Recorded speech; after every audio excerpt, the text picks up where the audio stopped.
be as attractive because we're very close. It's in our backyard. It's a good 20 to 25 minutes for our kids, and you're talking about nearly an hour on a bus going back and forth, or driving, and it's not always weather like this, driving to and from. So it would change the opportunity. We still might have kids going there for programs that don't exist, but we just want to study it to see, you know, what is the cost for doing something like that. Yeah. So that was that was high on the list. Other ideas or athletic facilities, talking about turf, we know our football field is ready for replacement of turf. We've gotten about 3 years out of it, longer than we should have, primarily because it's not on campus. So we play football there. Our band doesn't practice there every day. Our football team does, but our band, most places it's on campus and their band's on there every day, the football's on there every day, the cross is on there every day. So we have an opportunity but that field will need replacing, and it's just the turf that we need replacing there. Talking about an indoor facility, a lot of neighboring schools are putting in indoor facilities. What does that look like?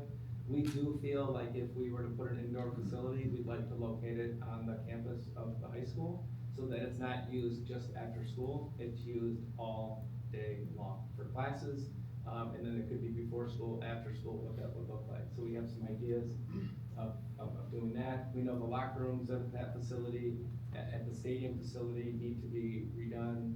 That was a conversation that came up. What are we doing with track and opportunity? We have the track in the indoor field house, but do we do anything with track at an indoor facility? And then what facilities can we do to utilize more of the south side of the district? We have all of our baseball, softball, track, football are all on the north side of the district. And then we have everything in the central part of the district. We don't have anything on the south side.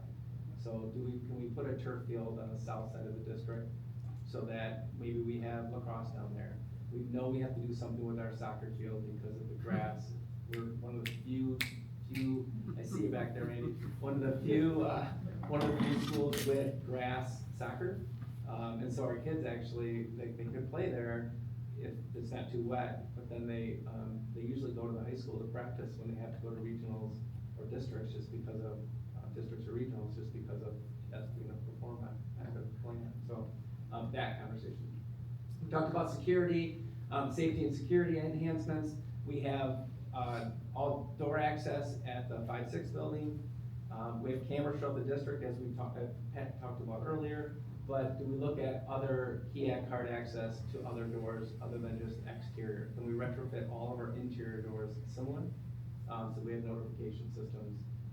We've also talked about exit doors, about notification. We're doing a system right now where we're putting notification systems on exterior doors that may be propped open too long, and notification is made going from there. Technology and infrastructure, network upgrades, classroom tech, HVAC, roofs, that's always something we talk about, no matter, anytime we have a bond issue, we're looking at what amount of money we have to earmark for technology, because we know that's part of it.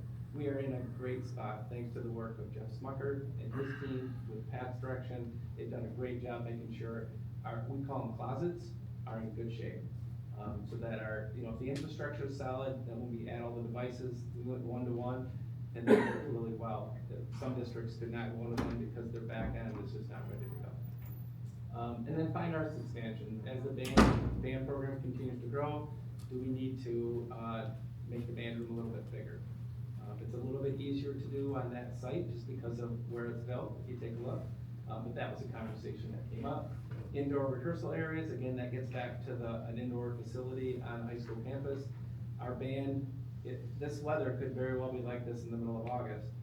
And who'll be outside in the elements. Our football players will, but they're, not that they're used to it, but that's just that's what they do. The band, it's hard. I mean, so that's a concern, right? Having the kids outside in these elements, so that was a conversation that came up.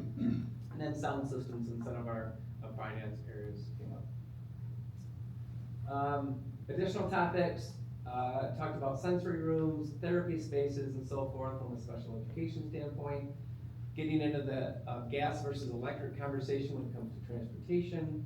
Beautification was a big component about exteriors, about landscape, about updated carpet, paint, lockers.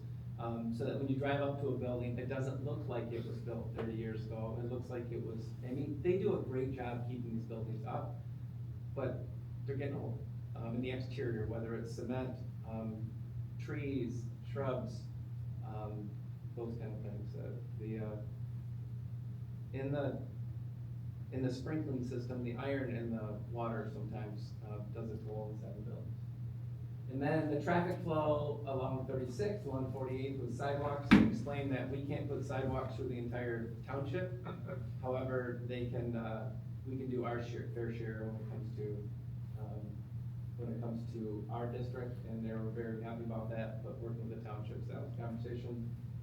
Community track, recreational fields for community access, which we started already with our track at the field house. And then sustainability came to solar energy efficient options. Again, there's a wide range of what this looks like. The next step is to really take this information and try to create maybe a 20-question survey that we send out to our community in the fall and say, what are the priorities for our community? It does two things. Number one, it allows the board to gauge whether or not these are priorities, not just from your standpoint, but from what the community is saying. We might think one thing is very important. The community might say absolutely not. Gives you a good litmus test for what a bond vote might look like. It also gets people out there talking about what is the district talking about, and to hear that, some people are like, I never thought you'd think about something else, and other people are like, let's go right now. I'm like, well, it takes time to do these things. So you did the surveys with potential cost analysis. So the idea is that you put on air condition, is this a priority for what that looks like? And then we say it's gonna cost us X amount of dollars, which I would tell you the amount, but you'd be floored if I told you the amount right now, so I'd rather stay away from that. Let's just say it's a lot. So, but if you tell them, they catch them on the side, and they can both tell you based off record what the cost is, for now. We're still trying to we're still in the process, again, analyzing a lot of these things. What is the true cost? We have some ballpark numbers, and I will tell you the ballpark numbers of doing a lot of this work exceeds the revenue that we can generate from a bond issue. And then we bring these results back to the board at the end, near the end of this calendar year. The idea would be then to have a scope of a bond by the beginning of next calendar year, to then ready to go to Treasury in the early part of really the end of this coming school year, so we're talking May, go to Treasury, and then to ask for a vote November of 26. That's kind of the ballpark, the target date that we're looking at. Obviously the board has to make that decision, but that's what we're trying to prepare for. Anything sooner than that is a little bit much. If you have a scope of the bond project by the early part of 2026, then we have opportunity to go to our community and really have more focus groups so that people have an understanding of the why, so that they can help also spread the word and communication and go from there. Was our last bond, was that a November vote? It was, November of 19. Do those have to be in November? Could you go in May too? They do not. We can, really the two times of year that we would go would be the May, second Tuesday after the first Monday in May, or the same thing in November. There are other opportunities. The nice thing about a November vote is you get more people to go. It is a gubernatorial election. More people will vote. Traditionally, the more people that vote could be better. It also allows the townships and cities pay for the election. Mm-hmm. It's not a special election for just Hudsonville. Sure. So it allows for some of that consistency. People are going anyway. If the board says, no, we wanna go in May, we wanna go 26, then I have to hurry. If you wanna go in 27, we have a little bit more time. Those are discussions that the board can have. But I just wanna give you kind of a shot across the bow about what the conversations were. So our last was in 2018? It was November of 19. Okay, and then, so what was there before that? Did it 15 to 19, then 19 to 26, then so people are used to. Well, it's a little bit longer cycle. This was because this was about twice the cost of the last bond. Okay. It was done in 2 series. Okay. So the first series we got through about $100 million in the first 3 Okay, years, and then yeah. 40 million in the next. Okay. It just took time. I think, in all honesty, this one would be substantially more. The goal is to ask, do the request without raising the tax rate. And I think we can accomplish that and generate a substantial amount of dollars. But because of that, we probably would do maybe 2 or even 3 series worth of bonds that we can do. My opinion, again, a board decision, is to, let's hit the air conditioning first, and then some of the projects that might take more time, get them going. The 5-6 building could be part of series 1, could be series 2. A lot of that will be based on enrollment that we won't know until this fall or even next fall. Those are conversations that we'd have to have, and those are things that can move around in series if needed based on population growth. So one of the questions with the whole air conditioning thing, and besides the fact we're really talking about 8 weeks out of the year, is where is the conversation going, or has it died, about the push for year-round school? I mean, several rounds ago in the legislator, that was a big question, because obviously, to me, that would be a factor as a community member. It's like, okay, if there is going to be, it's coming sooner rather than later, my thinking about air conditioning would be slightly different. Do you have the pulse on that, or Ken, I don't know, from some of your doings with some of your action groups in Lansing, has there been any conversation? No? I think a lot of it's died down, now that, our state superintendent's retiring at the end of October. I think it was one of the pushes for him when he first started years ago, and then the state, when they required a number of days, and then they said, if you do year-round schooling, then you don't have to have a waiver to start before Labor Day, and then that waiver kind of went away, and that was a county thing. So I don't hear as much of a push. There's a couple schools that were year-round that are back to more traditional. But doesn't it strike you, we are year-round, and we are increasingly year-round. I mean, the summer programs that we now offer on catch-up learning and various activities that we offer, looking at, the program over there. I mean, I think it's kind of filling in more and more, so I think it's organic method, my point. Now, is it gonna be a formal year-round school? I think that's died down a lot. But it's organically occurring, I think. I mean, you look in We have more and August. more kids on campus. Exactly. During the summer months, you got more and more kids on campus doing more and more types of things, which is a positive thing, so. We're more year-round than a lot of schools. Right. Just because of the number of days we have in August. Right. And it's efficient to do the breaks we have built in. It really gives the kids a breather during the year, gives the staff a breather during the year, and allows us to do that. In our areas where we have some of the challenges, like the really acute challenges, are second floors of the secondary buildings. And so that's an issue, and it's not come up with the parents as much, but we really have some equity issues when we look at, Georgetown, Jamestown Lower, and South have air conditioning. And there's just places where I've had to take a hard look at it, but I didn't really want to, but I think it makes sense to elevate it up the list. Yeah, and as we look at adding, again, the programs that we're adding during the summer, the things that we're enabling our students to participate in the summer, we want those second floors. We want all our facilities to be able to expand into those spaces. And be efficient for teaching. And be efficient for teaching. Yeah. So, I was talking to the cross-country coach this morning, and he said that he gave the girls an opportunity to start at 7 in the morning or 8, and they chose 8 because they wanted to sleep in another hour, so I mean. When we were in this discussion a couple summers ago, I mean, it's not just cooling the air, it's the quality of the air too. Fires and those types of things, and there's a lot of talking points I feel like we can hit on the quality of the air and updating some of these systems. That's a very good point. All things that I think we wanna take into account as we present that to the public. The other thing too, you said we're like 3 years over expected life on the turf field. I mean, this is a couple years out. I mean, are we risking injuries potentially? No, I don't think so. I think it's in better shape, only to be honest with you. It's in better shape just because of how how it's used. Okay. So we are not past life expectancy, but if we're going to have a bond issue, we should put it on there, because then it's, you know, take it out of sinking fund, we can take it out of. Yeah, and the question, and it's not just football, the baseball, softball, turf, that's where everybody's going, the turf with baseball and softball, as well as lights on the facility, and those are all topics that come up. Sorry, one more thing, no real specific conversations about second high school. Oh, that's interesting, that's interesting.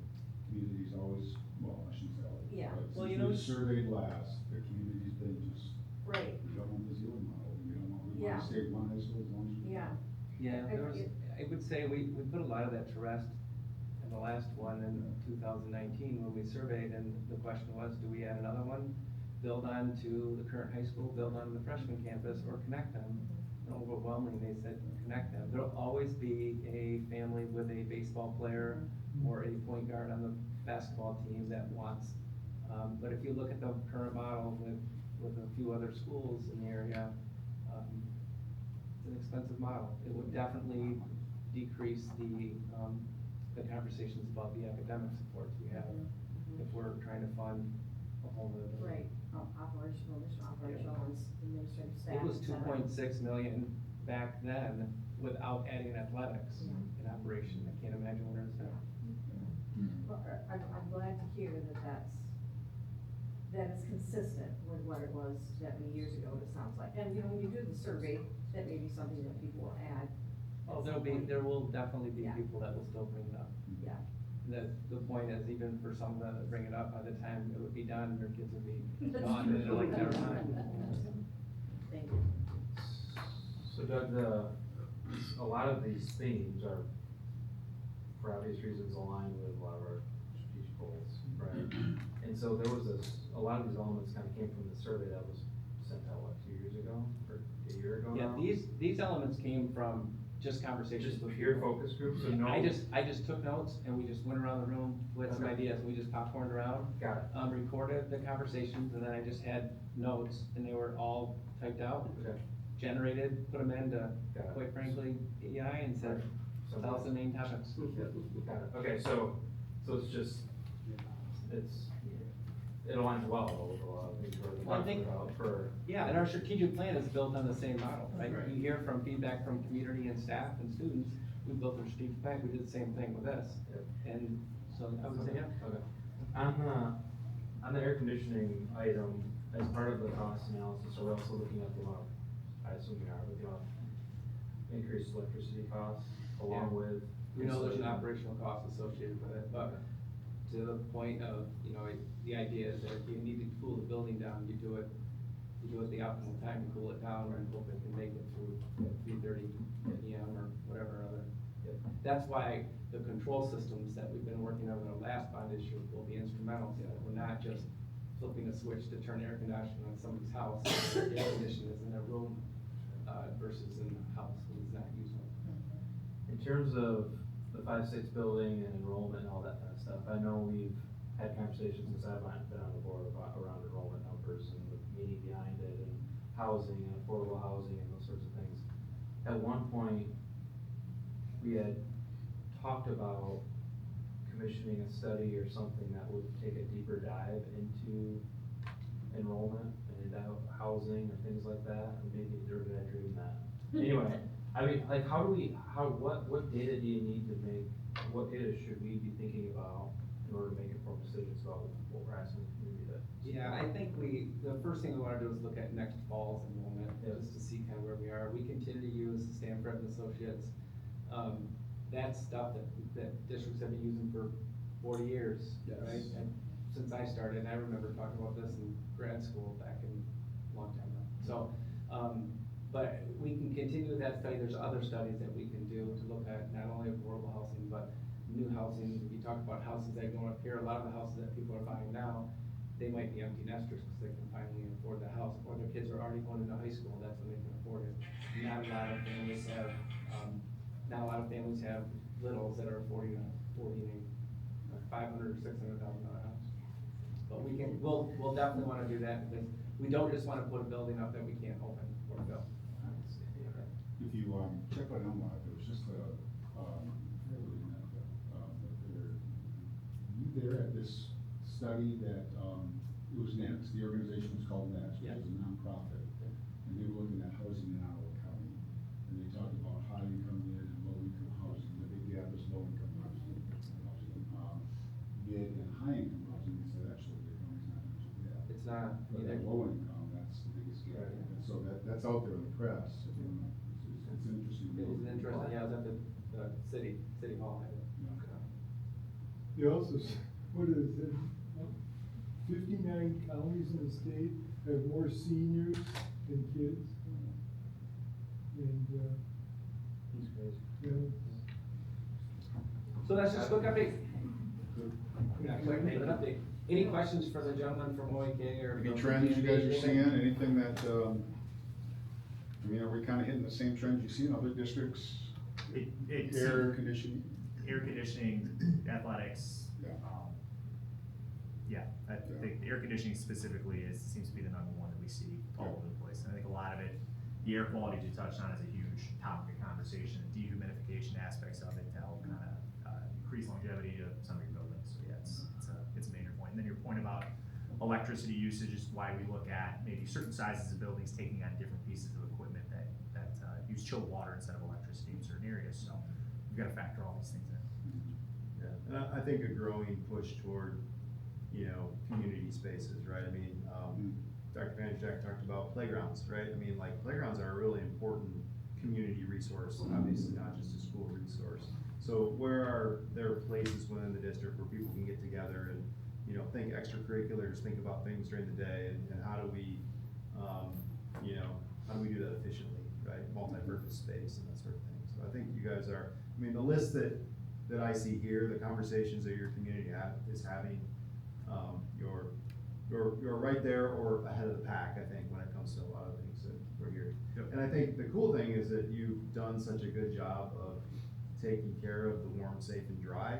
A lot of communities are starting, they're here, right? It's like, we've got leaky roofs and we've got parking lots with potholes, and you guys have been really good stewards of your resources and you've taken care of that. So it allows you to kind of have that next level of conversation, so kudos to you for that.